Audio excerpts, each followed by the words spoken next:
Bizim özgöçө bir ата-бабаларыбыздан бери келаткан нерсебиз, калпагыбыз, өзүбүздүн улуттук кийимдерибиз, анан кымызыбыз. Bir талашуу маселесинде дагы туура талашканды билишибиз керек. Пулов талашабыз, аштын тарыхын талашабыз, өзбектөрдүкү, казактардыкы, кыргыздардыкы деп. Бул жей турган маселе жөнөкөй маселелер. Биз допуну жей турган маселелер талашып отурганыбызда Европа, Америка жете турган жерге жетип бүттү. Biz жердеги маселелердин кыйбат ушан кылып отурганыбызда алар айга чыгып, айга флагын сайып коюп, көп иштерди кылып коюп атат.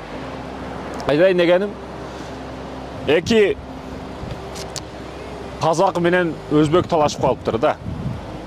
Казак кымыз казактардыкы дейт экен, өзбек бир тууганыбыз өзбектөрдүкү дейт экен. Анан мага ошогон бирөө келип, казак кымыз негизи бул беники дейт экен да. Айтайын дегеним, ошо ичимдик, жеш маселелери, булар жөнөкөй маселелер, буларда талаш тартышкандын эч бир кажети жок. Азыр сонун погодада кымыз ичип жатып ушу нерсени эстеп айтып коеюн дедим. Алтын башыңыздар аман болсун.